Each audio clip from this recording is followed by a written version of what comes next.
Hey, welcome in and welcome back. My name is Shane Fell and I am fascinated with the science of locks. I've been studying the science of hair for well over 12 years now, and today we're going on another journey. Come on, let's go. Hey guys, so today I want to talk about curly hair types. We're actually talking about hair types 2A through like 3A. Working with today is more of a 2C. Your hair types, there's generally 4 different kinds.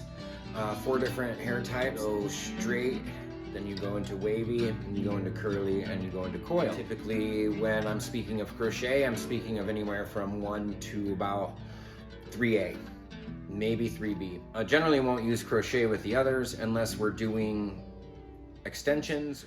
The thing is, the hair strand's set up different. With curl, your hair strand is, as it grows, it gets bigger and skinnier and bigger and skinnier.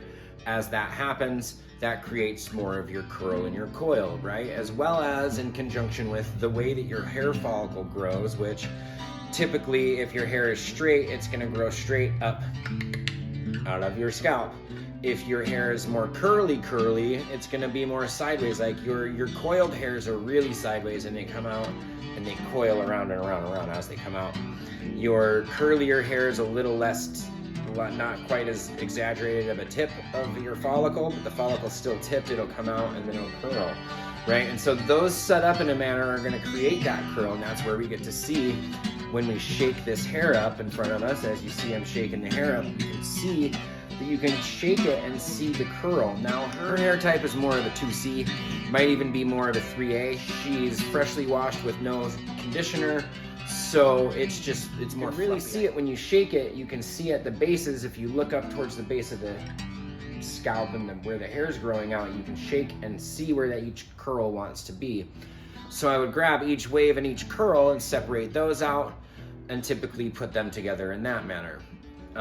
In the manner that they want to be. I like to work naturally with the curl. I like to work naturally with natural hair. If my client comes in that's already got locks and has gone natural the whole time, freeform, or even just palm rolling and back combing, the slow and low ways, I typically won't mess with crochet a whole lot with them. I will do it if that's really what they want, but I talk with them a lot longer than I just throw them in a chair and do something. I'd rather teach them a lot of really cool tips and tricks that they can just keep going about their own thing. They're generally taking care of it themselves or just letting it freeform do their own thing. With curly hair, I don't want to fight against any of the way that curl wants to grow, nor do I want to really aggressively crochet hook. I'm crocheting.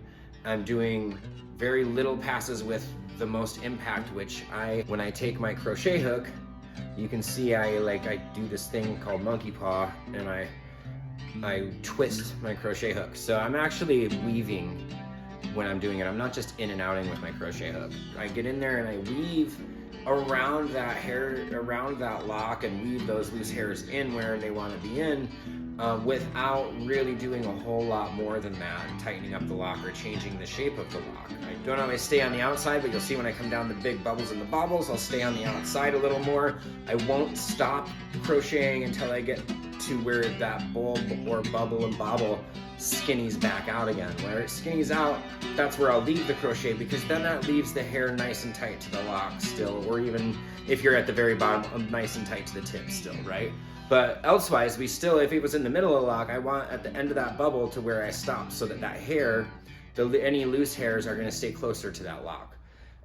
It looks better, but it also is healthier for the lock for those hairs to actually work themselves in as the cuticle starts to fray and work itself in. Hair types in your 1 to 2 range, where it's straight hair, that's gonna take a lot longer to lock up on its own, even though all hair will lock up on its own. The reason it takes a lot longer is because weather and whatnot will fray your cuticle, and as the wind and the sun and all that stuff gets in there and the weather starts to happen, it'll start to fray the cuticles, and as those cuticles fray, the little hairs will start to grab onto each other in the cuticled fray part, and they'll start to catch. And as those start to catch, that's when it'll start to lock up. So straight hair is gonna take a lot longer, which is why we take a lot more attention when it's like, oh, crochet hook is the way to work and manipulate, right?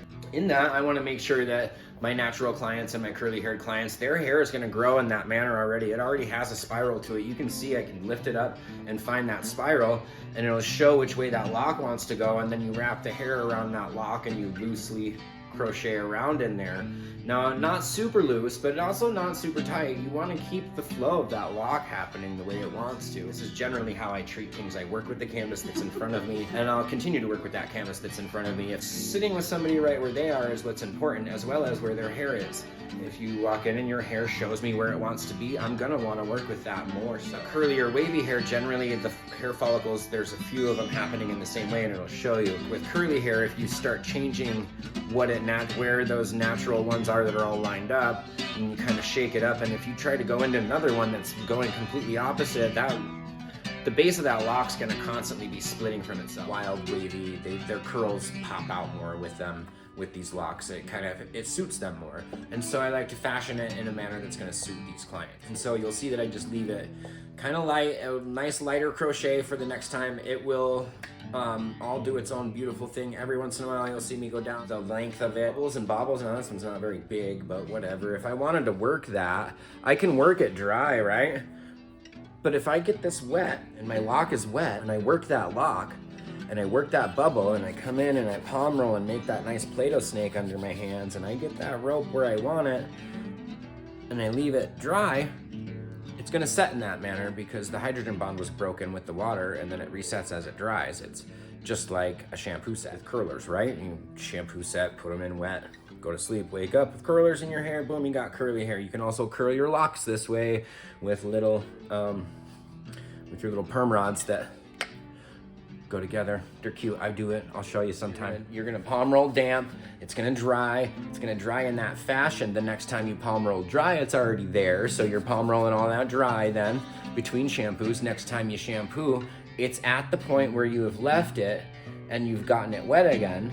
If you continue to palm roll it from that point, it is starting at the point you left it at the last shampoo and coming into the point you're building it now. So if you continuously build over time, with these hydrogen bonds, eventually you're building and creating your lock to be longer and where you want it. Basically, to sum everything up, it's when I do any of these hair types that show themselves, I generally let the hair speak for itself and work with the canvas that I'm using.